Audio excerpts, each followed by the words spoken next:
Ladies and gentlemen, boys and girls, what is going on? I had to do my little Walter pose there, if you don't mind me doing so. But what is going on, guys? This is the Club of the Man 1993 back up here once again for my live review of NXT UK. I believe episode number 34 of NXT UK aired tonight. Which started at 4 o'clock today for some reason. I don't know why it started at 4 instead of 3. I'm not sure why. But we had that episode happen live tonight from, once again, the, well, not live, but of course, you know, it was pre-taped. But it took place, once again, as last week at the Coventry Skydome in Coventry, England. Of course, we were also mentioned where the next set of tapings will take place apparently by tonight by a returning, someone returning to NXT UK. And kind of cut a little bit of a promo that I'm a little about where he's going, but of course we'll get to that in a little bit. But overall, that main event solely, though, really made me enjoy this episode of UK. I mean, the first 2 matches were all right. Of course, you know, we had the in-ring debut of Kaylee Ray, not Kaylee Ray, not the name Kaylee. Kay, Lee, and Ray. I have a cousin named Kaylee, and my best friend's girlfriend's name is Kaylee. So, not Kaylee, it's Kay Lee. K as in every kiss begins with K. Lee as in, you know, I don't know, someone famous. Bruce Lee. And then Ray as in Ray Searage, coach of the pitching coach for the Pittsburgh Pirates. I don't know. So 3 short little names there. K, Lee, Ray. But that main event, though, man, was that main event pretty darn good. I'll definitely hopefully be talking about that. Well, I should say hopefully by the end of the year I'll still be talking about that match, but hopefully other matches will outdo. But that was a very fun tag match, a really good story there. And you know what? This show went over an hour. It was like an hour and 5, hour and 6 minutes, which UK tends to do here and there. Actually, last week's episode of NXT was an hour and 15 minutes. But you know what? With outstanding shows like that, I can take it. First half of the show again was decent, but the second half of the show I thought was pretty good. So let's, of course, get right into this show and talk about it. And afterwards, of course, I will, if I have my phone on me right now, I don't have my phone on me right now because it's being barred to use FaceTime for a chat between my dad and my sister for, you know, other reasons. But I actually have a little bit of some praising to do for WWE for my NXT review later on tonight, which I haven't watched NXT yet. I will watch it later on, because we still have to watch Survivor, and that's waiting until my parents are ready. So I'm getting the UK review out of the way before I watch NXT. So we started off our first match of the evening. Well, first we had, the segment beginning with Sid Scala and Johnny Saint walking in, and they're being interviewed, and they're talking about how hyped they are for this main event match. We got the tag match with Pete Dunne and Walter teamed up against the Coffee Brothers from Gallus. And they're hyped up and say, we got some work to do though, boys. So let's get going. So we had the first match, which was Flash Morgan Webster taking on Wolfgang. A decent opener. Of course, you know, they've been part of just 2 teams that, just been, feuding with ever since Royal Albert Hall in UK first started. They've been feuding, but it's like, where else is it really going right now, though? But for the most part, it's a solid David versus Goliath match, basically. Wolfgang had withstood offense on Morgan for most of the first part of the match before turning him inside out with an almighty clothesline. Webster used his high-flying abilities to work his way back into the match, connecting with 2 dives through the ropes before he knocked his opponent over with a flip over the top rope, but then Wolfgang slammed him against the ring post and powerbombed against the ring apron before getting the victory after a caber toss or caber toss, whatever the heck it is called. So a decent David versus Goliath story, but again, we've seen these 2, collide, since Gallus is like the big bad team, whatnot, for quite some time. So, but it was still a decent opener, I thought.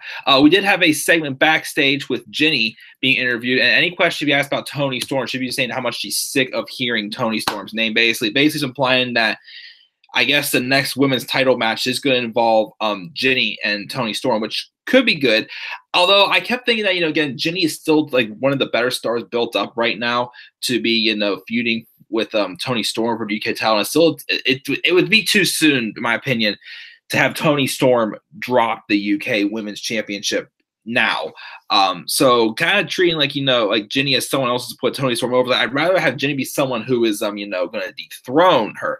Although with the in-ring debut of Kaylee Ray, may have been, a little different though. Now maybe she'll be the one to eventually dethrone Tony Storm, but we'll have to wait and see. Well, it looks like, again, Jenny's probably the next to get a UK women's title match. She's definitely been on a roll with victories lately. We also got an in-ring. We also got a interview segment with Cassius Ohno, who seems storyline-wise, I think we was talking about, he seemed that, seems like he's coming to NXT UK more so now. I feel bad. It's like, okay, like, not a bad option, but again, like, when's he gonna get called to the main roster? He's, a hard worker. He's put over a lot of good performance for sure.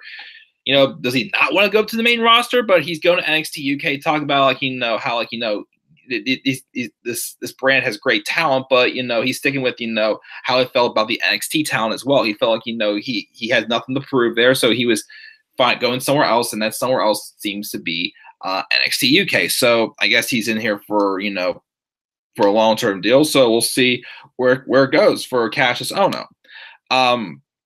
We didn't have a tag match in our second match. It was Amir Jordan and Kenny Williams taking on Saxon Huxley and Tyson T-Bone. Another decent match.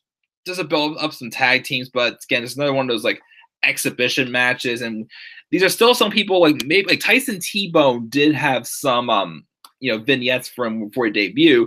But since he debuted and lost to Dave Mastiff, he's just been nothing but just a tag team match with Saxon Huxley, who was with Joseph Connors, who then turned on him. The match was still decent. I like how the story they told though in this match, and they kind of been telling it the past couple times these guys have had matches. It's been a while since we've seen Kenny Williams and Amir Jordan have a match, but they seemed to show like they were kind of polar opposites, and then, how Amir Jordan likes to dance, Kenny Williams not so much. But it seems like they're starting to like bond closer and grow closer and become better partners and whatnot. And this match kind of did the same thing. My favorite part was they did the double suicide dives out to the side, one on the T-Bone, one on the Huxley. Again, it reminded me somewhat of Ambrose and Rollins as double suicide dive they did with their matches with the Shield, of course. But just some action that happened in the match. Huxley and T-Bone control most of the match. But then when Kenny Williams tagged in, the match turned around. They then did synchronized dives against the outside of their opponents. Then Jordan hit a swanton bomb off the top rope. And I got a little scared because it didn't even really got a smooth turn on though. Because I thought he may have landed on the back of his neck. I'm like, be careful there, man, because it looked a little uncomfortable, I felt, in my opinion. But that hit the swanton bomb for the victory. And, of course, the two kind of celebrated at the end. And, again, it looked like, they're just growing together closer as a team. So, I don't know. I mean, there was a segment, later on where a Mustache Mountain was talking about how, they have some business to take care of at the Dusty Rhodes Tag Team Classic. As, again, I didn't see the match yet, but they're supposed to have that match against the Forgotten Sons tonight on NXT. So I want to see how that match went. And then, of course, they still have their business doing NXT UK, and they still want another shot at the Grizzled Young Veterans,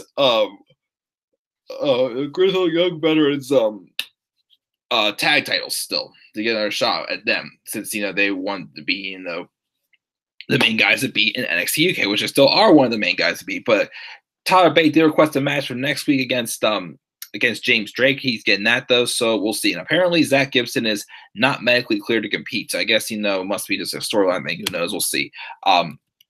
But that was, good there. But who knows? Maybe they'll mention Kenny Williams, Amir Jordan be the ones to dethrone the Grizzled Young Veterans. Could happen. I mean, it already seemed like a solid, fun underdog team for sure. Mesh well together. All right, so this was a little bit interesting. Well, not interesting, but like I'm a little scratched about it. Still wondering how I feel about this. Noam Dar had an in-ring segment. This is the first time he's been seen for a while in NXT UK. Well, he was on the last set of tapings when he had a match. He comes back and said it's great to be back in NXT UK, saying this time he is here to stay, which, it's cool with me. Again, he's done stuff on 205 Live again. We all know I couldn't stand him at first when 205 Live first came around because of his whole storyline with Alicia Fox. And then he started getting some opportunities in NXT UK, but it's been very limited so far. But I feel like he could benefit definitely for being part of the UK brand. I feel like it's 205 Live is great for him. I feel like the UK brand, a more international brand, is more meant for him though, in my opinion. But he says he is here to stay. he said the brand is doing pretty good. We'll get even better when the next set of tapings will take place from Glasgow, Scotland next month, his hometown, which of course a lot of fans boo.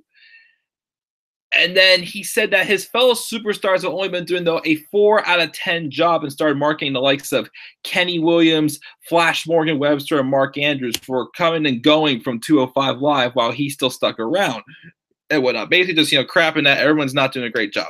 Basically turning heel, basically, which I'll do a turn alert, though, later on tonight to give my thoughts on this turn alert as well.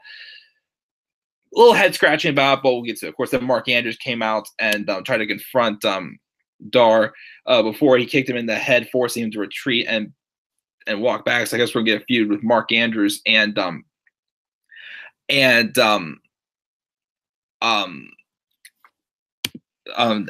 we're gonna get a match between Mark Andrews and Noah Dar, which should be pretty good. Yeah,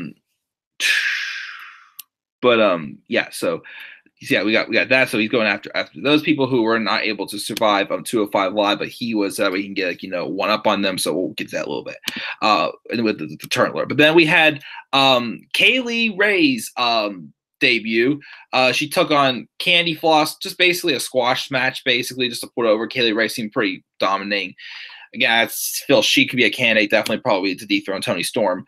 Speaking of also women, we also got a interview segment with Zaya Brookside, like at ringside, just a promo from a ringside earlier today and whatnot, talking about how what it means to be a Brookside, whatnot, what it means to represent her family with this brand. And she also talked about how there's a big bully in NXT named Rhea Ripley, and basically every time Rhea's been been out there while she's out there, she's always causing some trouble. So she basically just calls out Rhea Ripley, and I guess we're getting the feud with Rhea Ripley and Zaya Brookside. So could be a good way to put over Zaya Brookside, since Rhea Ripley has already done her business, and she's also being shown on like NXT house shows, and she's even on the NXT roster on the WWE app. So maybe again she's going to start getting some time in NXT. Also, we'll have to wait and see. And definitely a lot of singles potential in her for sure. And also, we got the request granted also for next week for the James Drake and Tyler Bate match will be the main event. So in the main event, the higher authority members could not wait for this match in our main event, and I couldn't wait for it either. I thought it was a pretty awesome match. Pete Dunne and Walter taking on the Coffey Brothers, Mark and Joe. Man, was this an awesome match. Of course, both teams had dominating performances for sure. But of course, the story here, a couple times, you see Walter and Pete Dunne, who did work good together as a team, but you also saw, those stare downs. Walter obviously wants to be the guy in NXT UK. Pete Dunne has been the guy in NXT UK for over 600 days, ever since TakeOver Chicago. I mean, I don't think we're at 700 yet. No, I don't think so. But he obviously knows that Walter right now is probably the biggest threat to dethrone his championship. And this match showed that Walter is ready. They had those stare downs, but they worked together as a team with the vicious chops. Pete Dunne in this physical, hard hitting, with his kicks, the breaking of the fingers. Let's talk about some of the action that really happened here at the beginning. Walter and Pete Dunne at the beginning went back and forth stomping on people's arms, which looked like Shayna Baszler's, stomps onto the women's arms, which looked pretty deadly. And of course, Walter's in his vicious chops as well. He got the Dunn got the upper hand on Joe Coffey. Then Walter chopped both Coffey brothers, and then he went for a standoff in the middle of the ring. But then the Coffeys worked their way back into the match before Walter single-handedly destroyed both opponents with a series of power moves. They continued to work brilliant together. Dunn landed a moonsault outside the ring. There was one point in the match where Walter was trying to suplex Mark, but Joe was trying to save him. But then he was holding on to the ropes.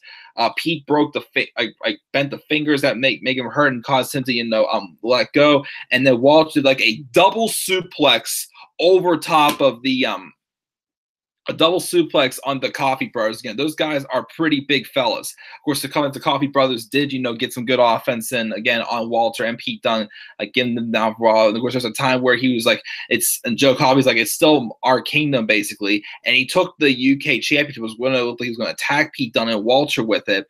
But instead, it didn't get that far for them, as they eventually go down. As there was a segment towards the end, well, part of the match towards the end, where Pete Dunne and Walter on their stare down, and it looked like Walter's going in to kick Pete Dunne, but Pete Dunne got out of the way, and he kicked one of the Coffee brothers. It was Mark Coffey kicked in the face. Then he hit him with a power bomb for the finish. Now I don't know when it was in the match, but Walter was a little cut up around like the bridge of his nose, his nose and whatnot afterwards. So I don't know if he got like a small cut or something where the Coffee brothers planning. But let me tell you something. Watching this match, believe it or not, gave me one last dream opponent for Brock Lesnar. Honestly, if Brock Lesnar would stick around, I would not mind him one day seeing him have a match with Walter. Although, once again, though, Brock Lesnar apparently doesn't do a good job with big men. But if there's anyone I think that would be great for put over Walter, it's Brock Lesnar for sure. As I think these two, a healthy and a Brock Lesnar who gives a crap could definitely put on a great match with Walter. But after the match, the title was still laying in the middle of the ring. Pete Dunne was on one side, Walter was on the other. Pete went to go bring it up. Walter just stomped on the title, though, preventing Pete from picking it up. Walter then picks up, stares at it, but then hands it to Pete and walks away.